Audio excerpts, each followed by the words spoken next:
Ordens absurdas não se cumprem. Acabou, porra!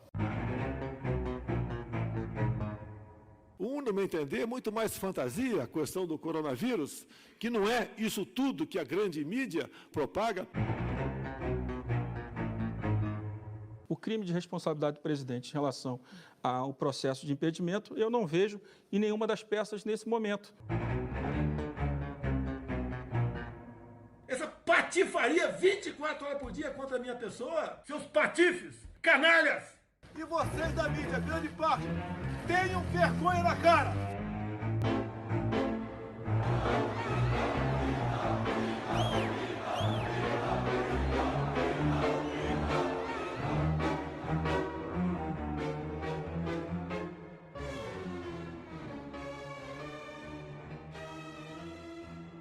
Você está escutando o podcast Quarto Poder. Eu sou Thaís Moura, eu estou aqui com Luiz Monteiro e juntos iremos explicar, contextualizar e comentar os acontecimentos políticos que achamos mais relevantes nesta semana. Quer saber o que os seus governantes andam fazendo e por que andam fazendo? Então segue a gente nas plataformas, aumenta o volume e escute até o final desse episódio.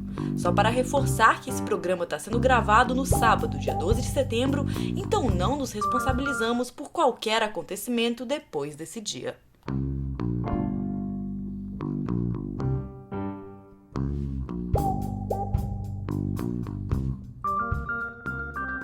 Neste episódio, falaremos sobre a articulação do PT e da esquerda para as eleições de 2022, o festival de absurdos que foi a semana do presidente da República e sobre o pior ministro do governo Bolsonaro. Você, ouvinte, pode estar curioso para saber quem é esse ministro, já que são tantos. Mas depois de ouvir esse episódio, irá concordar que é o ministro do Meio Ambiente, Ricardo Salles. E é por isso que resolvemos inverter a ordem normal do episódio e, ao invés de começarmos pela semana Bolsonaro, vamos explicar quem é Ricardo Salles e o que ele fez dessa vez.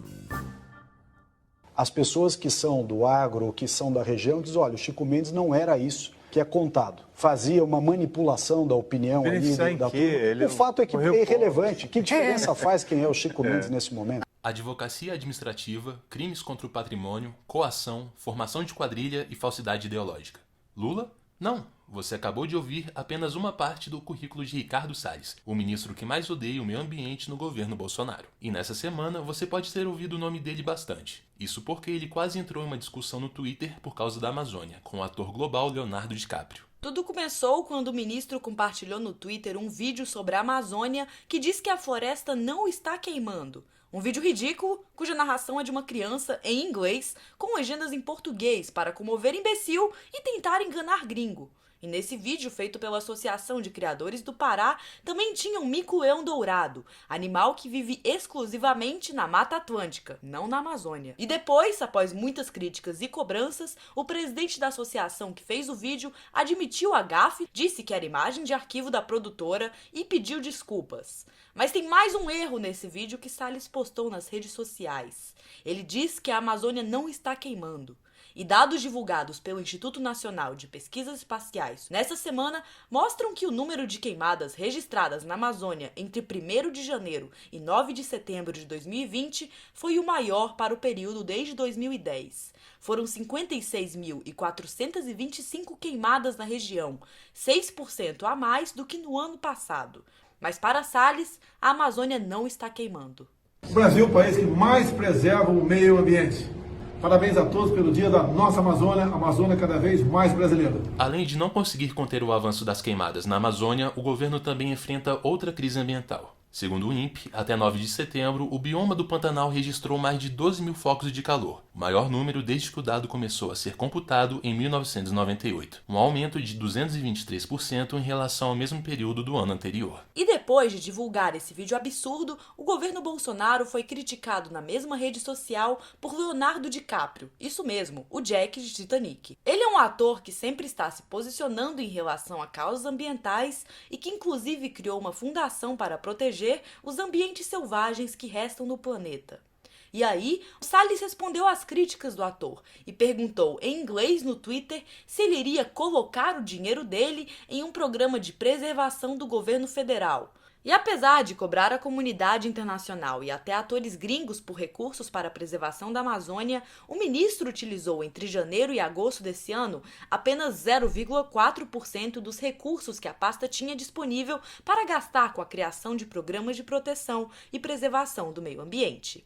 Os dados são do Observatório do Clima. Mas quem é Ricardo Salles, como ele chegou ao governo Bolsonaro e o que ele faz além de puxar o saco do chefe em redes sociais? Salles é mais um dos ministros do governo Bolsonaro que já mentiu em seu currículo. Até o início de 2019, constava em diversas páginas e notícias na internet que ele teria feito mestrado em Direito Público em Yale, nos Estados Unidos. No entanto, o site da Intercept entrou em contato com a universidade em fevereiro do ano passado e a informação foi desmentida. Salles, na verdade, é formado em Direito pela Mackenzie de São Paulo, com pós-graduação em Administração de Empresas na FGV. Antes de ser ministro, ele concorria ao cargo de deputado por São Paulo desde 2006, sempre com pautas conservadoras de direita, contrárias ao aborto, casamento entre pessoas do mesmo sexo e favorável à pena de morte. Felizmente, nunca conseguiu se eleger, mas fundou um movimento chamado Movimento em Direita Brasil. Depois disso, foi secretário do Meio Ambiente em São Paulo, quando Geraldo Alckmin era governador. Ele era do Democratas nessa época e hoje está sem partido, pois foi expulso do Partido Novo. Na Secretaria do Meio Ambiente, o único papel de Salles praticamente foi o de entregar parques públicos para iniciativa privada,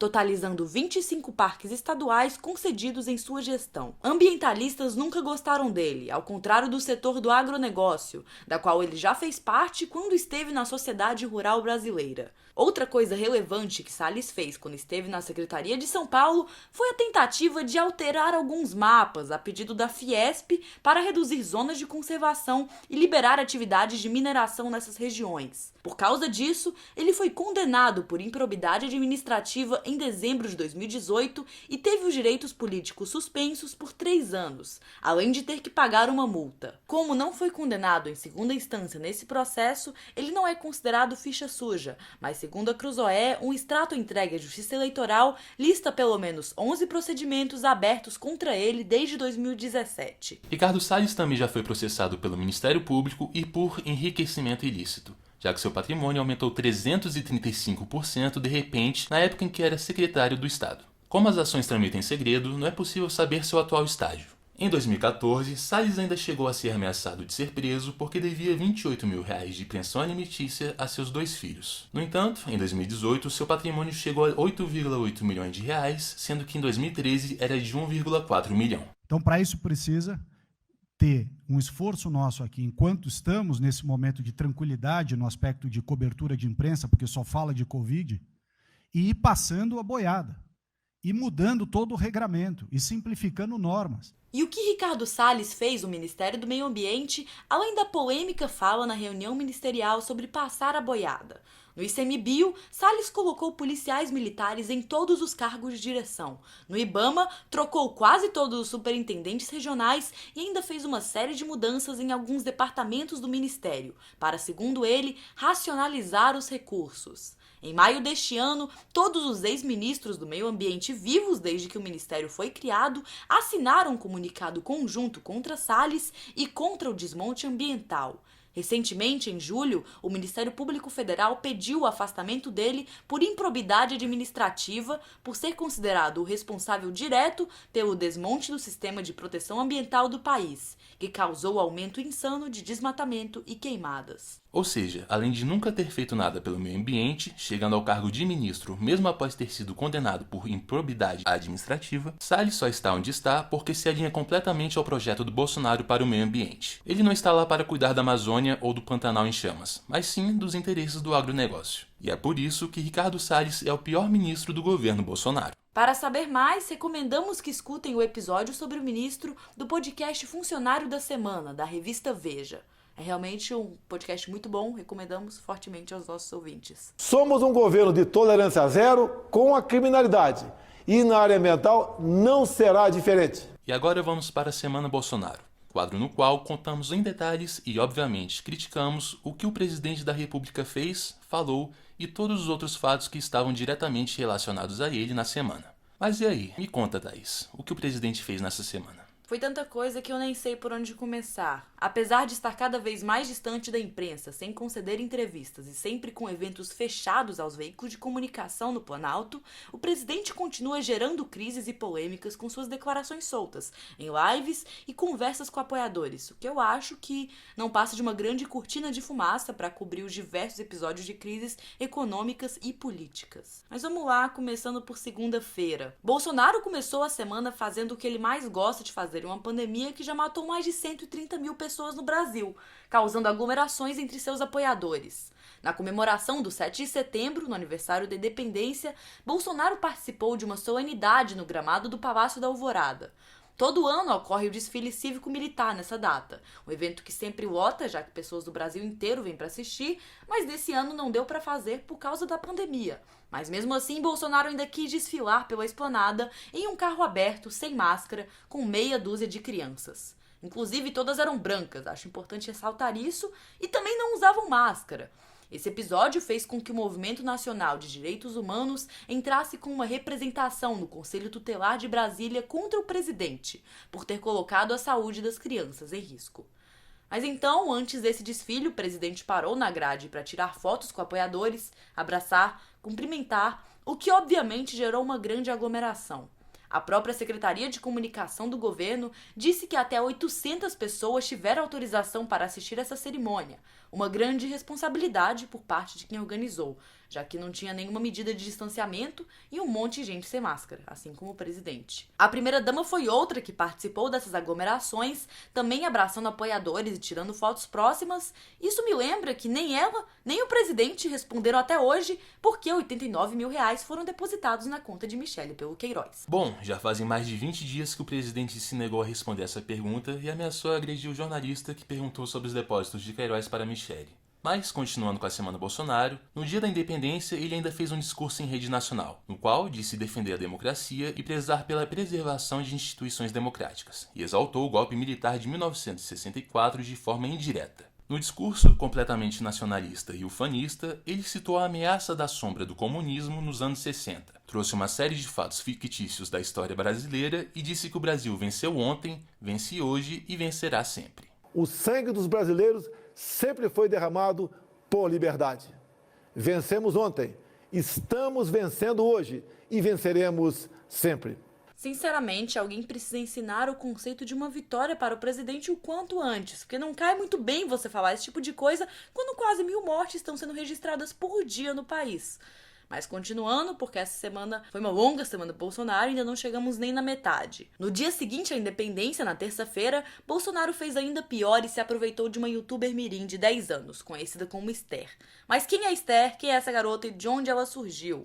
Esther Castilho, de 10 anos, é de Ribeirão Preto e tem um canal no YouTube com o pai dela, que já tem quase 20 mil inscritos. Ela começou a fazer vídeos com 6 anos de idade, e ela mesma se denomina como uma jornalista mirim e diz que vai ser repórter quando crescer. No canal dela, ela entrevista políticos e várias personalidades conhecidas. Ela já entrevistou o senador Major Olímpio, a ministra Damares, o Sérgio Moro, o Alckmin e até o cantor Belo. E ela sempre tá usando o chapéu de cowboy nos vídeos. Faz sucesso pra caramba no meio sertanejo. Eu pessoalmente achei esse trabalho dela muito legal. Eu apoio desde que sempre haja supervisão e monitoramento do pai dela. Claro, e acho que a Esther pode ser uma ótima jornalista no futuro. Mas a Esther foi e está sendo usada pelo presidente, e vamos explicar o porquê. É que a Esther é uma das responsáveis também pelo meu mandato, que há 4 anos ela acreditou em mim lá em Barretos, me entrevistou, foi um sucesso o vídeo dela. Ela tem 10 anos de idade, é uma criança que tem uma capacidade enorme de conversar, interagir. Gostaria que as repórteres do Brasil fossem igual a ela. Na terça-feira, Bolsonaro levou a Esther para tomar café da manhã com ele e seus ministros. E lá, ele filmou-a fazendo várias perguntas para as autoridades. Perguntas que ele mesmo, o Bolsonaro, estava mandando ela fazer. Tanto que tem até um momento do vídeo em que ela diz: o presidente mandou eu perguntar tal coisa para você. Mas o momento desse vídeo que mais repercutiu por aí foi quando a Esther perguntou para o ministro do Meio Ambiente se o Pantanal do Mato Grosso estava pegando fogo. Se você por algum motivo não sabe, não viu nenhum dos vídeos que estão circulando nas redes nessa semana, a área queimada no estado de Mato Grosso em 2020 já passou de 2 milhões de hectares. E 2 milhões de hectares é como se fosse 10 vezes a cidade de São Paulo e do Rio de Janeiro juntas. Inclusive, esses dados são do Previfogo, o Centro Nacional de Prevenção e Combate aos Incêndios Florestais do IBAMA. Mas continuando, quando a Esther perguntou para o Ricardo Salles, o ministro do Meio Ambiente, se o Pantanal estava pegando fogo, a sala inteira caiu na gargalhada. Sim, eles riram, e não foi pouco. Agora, só vou falar a pergunta e o ministro vai saber quem é. Tá pegando fogo no Pantanal? Tá pegando fogo. O presidente mandou 10 aviões lá para ajudar a apagar.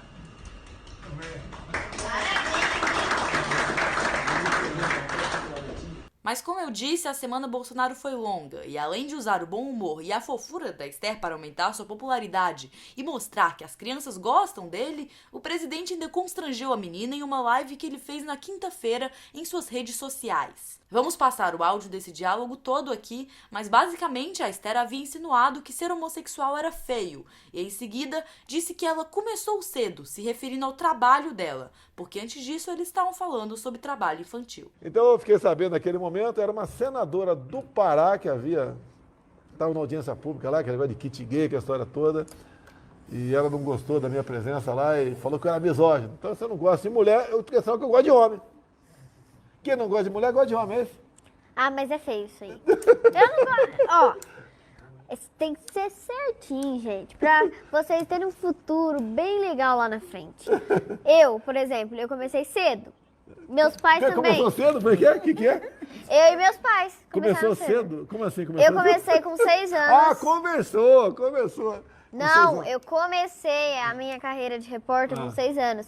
Só vou dizer duas coisas sobre isso. A primeira é que, se fosse qualquer político de esquerda falando com a conotação sexual que o Bolsonaro falou nessa live com a Esther, já estariam acusando ele de pedofilia e propagando fake news sobre ele. A segunda coisa que eu ia dizer é que o pai da Esther também é responsável por isso. Eu esqueci de culpá-lo antes na minha fala. Mas sério, como você deixa sua filha ser usada para fins políticos e eleitorais do presidente da República dessa forma? Tudo bem que o pai dela, com certeza, é mais um dos apoiadores doentes do presidente para ter autorizado essa maluquice. Mas eu acho nojento você usar uma criança para passar uma boa imagem para o seu eleitorado. Uma criança que não faz ideia do que está falando, do que está acontecendo de verdade no país e, pelo amor de Deus, cadê o conselho tutelar? Eu fico pensando em como a Esther vai se sentir vendo esses vídeos quando ela de fato foi uma repórter, formada, consciente do que aconteceu no Brasil durante o governo Bolsonaro. Como será que ela vai se sentir sabendo que ela ajudou o Bolsonaro a se eleger? Porque ela ajudou um pouco com o vídeo que ela gravou com ele lá em 2018, durante a campanha eleitoral e que viralizou, chegando a mais de 167 mil visualizações. E essa não é a primeira, nem a segunda e nem a terceira vez que governantes usam de crianças para se promover ou até mesmo para se eleger. E aqui eu falo também de governantes de esquerda, porque não é só a direita que faz isso. Mas independentemente da orientação política, você usar da voz, da imagem, um ser humano que ainda não conhece a história brasileira nem os direitos humanos, que ainda mal sabe diferenciar a esquerda da direita, é repugnante. Mais repugnante ainda é você, como pai ou mãe dessa criança, autorizar isso, enfim. Se não for para criar os seus filhos direitos, pelo menos usem camisinha. Mas chega de falar da Esther, porque tiveram assuntos mais relevantes relacionados ao presidente nessa semana. Se você escutou o episódio da semana passada, deve se lembrar que falamos brevemente sobre a suposta tentativa de interferência de Bolsonaro na Polícia Federal. Isso porque, na semana passada, o inquérito que investiga essa tentativa de interferência completou 100 dias sem ouvir o presidente. Mas nas próximas semanas, ou até mesmo nos próximos dias, Bolsonaro finalmente deve prestar depoimento sobre o caso. Isso porque, na última sexta-feira, o ministro do STF, Celso de Mello, determinou que Bolsonaro preste depoimento presencialmente, negando assim o pedido que o presidente tinha feito para prestar o depoimento por escrito. A legislação que embasou essa decisão do ministro foi o Código de Processo Penal, que autoriza que autoridades como o presidente prestem depoimentos por escrito, apenas quando são testemunhas de alguma investigação. Neste caso, Bolsonaro é o investigado. Vale lembrar que em 2017, o então presidente Michel Temer prestou depoimento por escrito em um caso que ele era o investigado. E por que a lei foi diferente para Temer e para Bolsonaro? Primeiro que o ministro que acatou o pedido do Temer na época era o Fachin, não o Celso de Mello. Então as interpretações da lei podem variar de ministro para ministro. E uma exceção foi aberta pelo Fachin naquela época. Mas alguns advogados escutados pela BBC dizem que essa determinação para o depoimento do Bolsonaro também pode ser porque tanto o Ministério Público quanto o STF e os outros investigados do inquérito viram a necessidade do depoimento ser presencial. O ministro Celso de Mello ainda não escolheu o dia em que esse depoimento deve ocorrer, e Bolsonaro ainda pode recorrer da decisão dele. Mas um outro detalhe importante sobre isso é que na decisão o ministro autorizou que o ex-ministro da Justiça, Sérgio Moro, compareça ao depoimento de Bolsonaro, e ele ainda vai ter o direito de fazer perguntas ao presidente por meio de seu advogado. Só relembrando que quem fez essa denúncia contra o presidente por tentar interferir na PF foi o próprio Moro, quando ele se demitiu do ministério lá no final de maio, acusando Bolsonaro de ter trocado o diretor da PF, Maurício Valeixo, para ter acesso a informações sigilosas do órgão e para proteger seus familiares, que estão sendo investigados no Rio de Janeiro como o senador Flávio Bolsonaro. Mas enfim, Moro já prestou um longo depoimento de 9 horas nesse caso há muito tempo.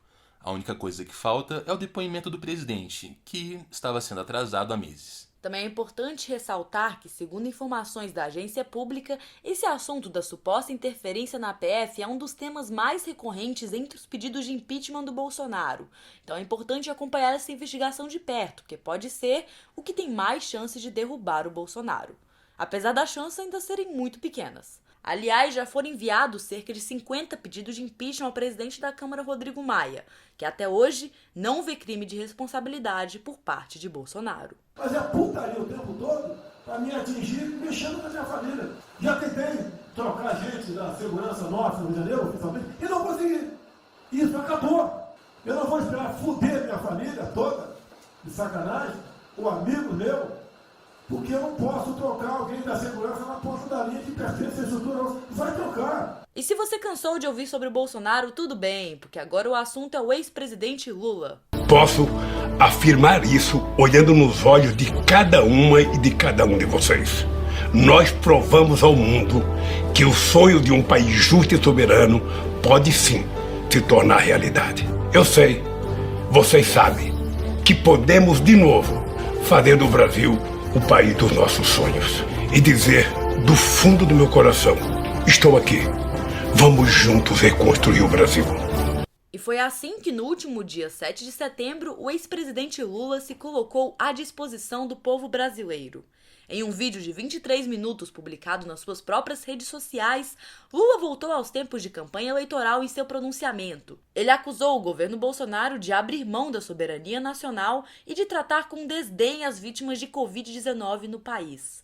Também afirmou que o governo converteu o coronavírus em uma arma de destruição em massa e que teria sido possível, sim, evitar tantas mortes. Ao longo dos 23 minutos, Lula citou o acordo entre Brasil e Estados Unidos para o uso da base de Alcântara, no Maranhão, e a compra da parte de aviação aérea da Boeing. O manifesto lulista inclui ainda críticas à agenda de privatizações do governo, à escalada de militares da gestão do Ministério da Saúde e referências à crise da Amazônia e à morte de George Floyd. Esse pronunciamento do Lula aconteceu apenas algumas horas antes do de Bolsonaro, que durou apenas 3 minutos e 19 segundos.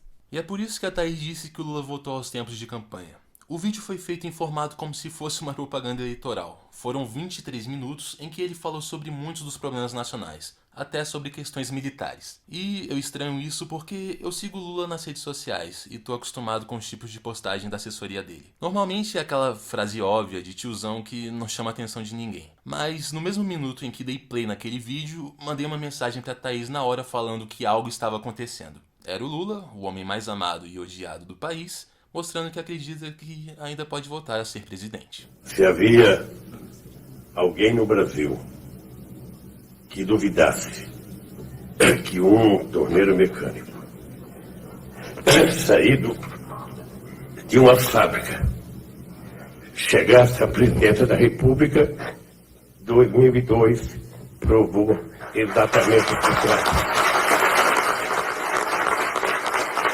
Não só ele, como parece que o Partido dos Trabalhadores também acredita bastante em sua candidatura. Depois que Lula se colocou à disposição para disputar as próximas eleições, o PT anunciou que vai lançar nessa próxima semana um programa de reconstrução nacional. Ou seja, basicamente um documento que apresentará soluções para problemas de áreas econômicas e sociais. Segundo as lideranças do partido, as ações fazem parte do mesmo plano para recolocar o PT no papel de oposição natural a Bolsonaro. Isso até faz sentido, porque pelo menos desde que Lula saiu da prisão em novembro de 2019, nem ele e nem o partido conseguiram montar algum plano de estratégia política para voltar a chamar a atenção das grandes massas. As únicas pautas que rendiam algum holofote, como o Lula livre e as críticas à parcialidade da Operação Lava Jato, ficaram no passado. E dava pra perceber que aos poucos Lula ia caindo no esquecimento. As participações dele em lives não atraíam um grande público, suas declarações não eram repercutidas, mas acho que o maior motivo que fez Lula tomar essa decisão foi ver parte do seu eleitorado histórico começar a apoiar o Bolsonaro, por causa do auxílio emergencial. Uma pesquisa do Instituto Datafolha, divulgada em 14 de agosto, mostra que a aprovação recorde de Bolsonaro, que naquela época atingiu 37%, foi impulsionada sobretudo pela mudança na avaliação dele entre entrevistados que moram no Nordeste, que ganham até 2 salários mínimos ou que estão desempregados, justamente a parcela da população que mais compunha o eleitorado do Lula. Essa notícia deve ter sido desesperadora para o Lula, que já perdeu muita força política comparado aos seus tempos de presidente. Ele simplesmente chegou no último mês de mandato, em 2010, com um recorde de aprovação e popularidade de 87%. Segundo reportagem do Estadão desta semana, líderes petistas estão dizendo que a próxima etapa da campanha de Lula é aproveitar o horário de televisão dos candidatos do PT nas eleições municipais de novembro como um espaço para o ex-presidente aparecer e amplificar suas críticas ao governo Bolsonaro. No entanto, Lula ainda não pode concorrer em 2022 e vamos explicar o porquê. Mas a pergunta que não quer calar é, afinal, quais são os motivos para o PT se sentir tão confiante a ponto de formular um programa de reconstrução nacional e investir tanto no ex-presidente? Lula foi solto após 580 dias preso na Superintendência da Polícia Federal de Curitiba. Ele foi beneficiado pela decisão do STF que vetou a prisão após condenação em segunda instância e definiu que um condenado só começa a cumprir pena após todos os recursos se esgotarem. Ele cumpria a pena pelo caso do triplex do Guarujá e também foi condenado em segunda instância por causa do processo do sítio de Atibaia. Sua pena é de 17 anos e 1 mês, mas ele aguardará o fim dos recursos em liberdade. Mas mesmo fora da cadeia, Lula não pode se candidatar. Isso porque ele está enquadrado na Lei da Ficha Limpa, que impede que condenados em segunda instância possam disputar qualquer eleição. Os advogados do Lula pedem anulação do caso do triplex do Guarujá por afirmarem que o ex-juiz Sérgio Moro, responsável pela condenação em primeira instância, não agiu de forma imparcial na condução do processo. Mas entendemos o Moro, até porque esse programa também não é imparcial, mas a diferença é que não somos juízes. Então, no atual momento, Lula não poderia se candidatar. Mas caso fique provado que Moro agiu de forma parcial no julgamento, isso derrubaria, ainda que de forma temporária, a proibição imposta pela Lei da Ficha Limpa, para que ele volte a se candidatar. Caso o Supremo acolha esses argumentos, as condenações de Lula seriam anuladas e ele recuperaria de imediato seus direitos políticos. Mas para que o plano do Lula e do PT dê certo, eles ainda dependem de alguém super de boa, o presidente Jair Bolsonaro. Isso porque no início do ano que vem, quando o STF voltar a funcionar de maneira presencial, a segunda turma vai julgar se Moro atuou ou não com parcialidade. Os votos de 4 ministros sobre esse caso já são conhecidos. 2 dos ministros Gilmar Mendes e Ricardo Lewandowski, favoráveis a punir Moro. E os outros 2, de Edson Fachin e Carmen Lúcia, em favor do ex-juiz. E é agora que Bolsonaro entra na história. O 5º ministro da turma é Celso de Mello, que se aposentará em novembro, quando completa 75 anos. Se esse cronograma não for cumprido e não ocorrer nenhum pedido de mudança de turma dos atuais componentes da corte, o voto que vai desempatar o caso será do ministro que Bolsonaro indicar para o lugar de Celso de Mello. Bolsonaro já disse que vai indicar alguém que seja terrivelmente evangélico. É a única coisa que sabemos sobre o próximo integrante do Supremo. E dificilmente o presidente vai escolher alguém que não seja fiel a todas suas vontades, como a vontade de tirar Lula das eleições. O Estado é laico, mas nós somos cristãos. Por isso, o meu compromisso. Poderei indicar 2 ministros para o Supremo Tribunal Federal. Um deles será terrivelmente evangélico. Mas agora a gente vai falar sobre a oposição em si. Quais são os caminhos da esquerda caso Lula consiga se candidatar em 2022? Bom, Ciro Gomes e Lula se atacam desde o fim das eleições de 2018. E até hoje, os 2 maiores nomes da esquerda brasileira não conseguiram formar nenhuma frente ampla para enfrentar o Bolsonaro. que, basicamente, é o presidente que toda oposição deseja. Mas a esquerda está tão desorganizada que nem isso eles conseguem fazer. Mas alguns setores da esquerda viram a ação do Lula com bons olhos. Flávio Dino, governador do Maranhão, é um dos nomes especulados da esquerda que podem se candidatar para a presidência da República. E ele disse nessa semana que se Lula puder ser candidato, vai defender a sua candidatura como o melhor caminho para acabar com o horror bolsonarista. Bom, esse pode ser o começo de uma oposição mais unida para 2022. Apesar de ser um absurdo, ela ainda não existir. Atualmente, ninguém do campo progressista tem condições de derrotar Bolsonaro. Citamos no último episódio a pesquisa da Exame junto com o Instituto Ideia, que mostrou que Bolsonaro simplesmente vence qualquer um em um provável segundo turno. Eu acho que tá cada vez mais óbvio que a única chance da esquerda derrotar Bolsonaro nas próximas eleições é caso Lula, Ciro, Dino, Freixo e todas as outras lideranças dos partidos se unam em prol de uma única candidatura. O problema é justamente a própria esquerda não perceber isso. Este episódio está chegando ao fim, mas antes, vamos ao Giro da Semana, quadro em que resumimos rapidamente outras notícias que foram relevantes na semana.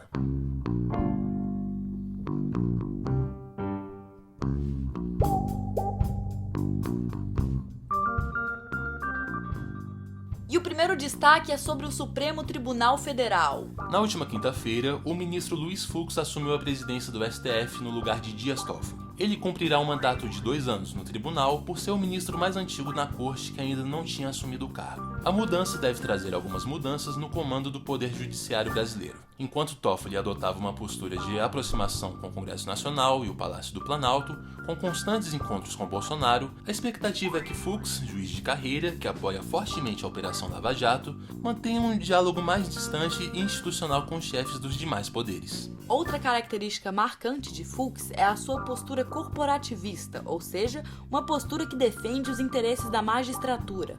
Em seu discurso de posse, Fux disse que não admitirá agressões ao STF nem qualquer tipo de recuo no combate à corrupção no país.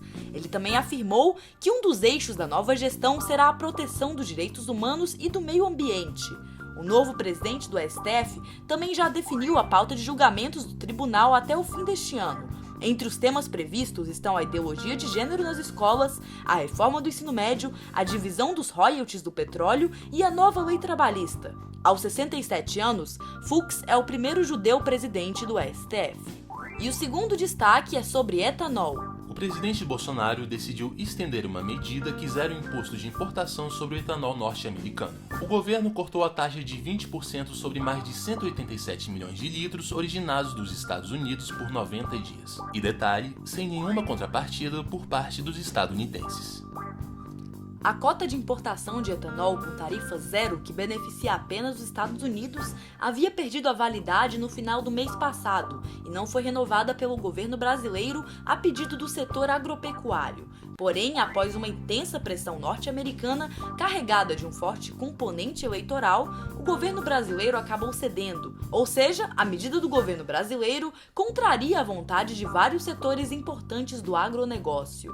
As conversas entre os governos brasileiro e norte-americano acontecem 2 meses antes das eleições presidenciais dos Estados Unidos. A extensão da cota por 3 meses, por exemplo, permite ao presidente Donald Trump passar pelas eleições sem afetar suas chances nos estados produtores de milho, que é a matéria-prima do etanol norte-americano.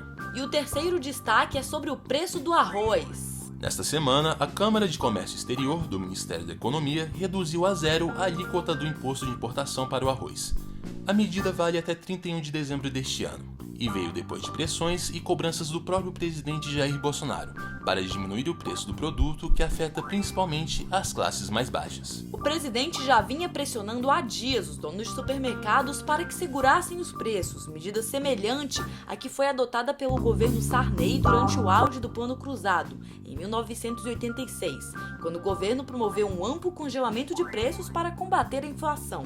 Ao jogar a culpa nos supermercados pelo aumento dos preços de itens da cesta básica, o presidente demonstra que realmente não entende nada de economia e apenas quer preservar sua popularidade entre os mais pobres. Isso porque o aumento de preços ocorre como resposta ao represamento de produtos pelos agricultores e também por causa de fatores como a desvalorização do real, a queda das importações, o crescimento da demanda interna e a alta das exportações. No entanto, a Associação Brasileira da Indústria do Arroz diz que, com a alíquota de importação do arroz zerada, os preços devem parar de subir, mas também não devem diminuir no momento, já que a cotação internacional do arroz e o dólar seguem em alta. E este foi o segundo episódio do podcast Quarto Poder, com roteiro, edição e apresentação por Thaís Moura e Luiz Monteiro e arte e identidade visual por Eric Ribas. Se você gostou, por favor, nos avise pelas redes sociais. Por enquanto, só temos o Instagram e o usuário é quarto_poder. Então, procura a gente lá, segue, fala o que gostou, o que não gostou e, por favor, divulgue para os amigos e colegas interessados em política. Até a semana que vem. Informamos que neste episódio foram utilizados áudios do Canal Independente, TV Brasil, TV Cultura, Estadão, Canal do Planalto, TV Bandeirantes e redes sociais. O Quarto Poder fica por aqui e até a semana que vem.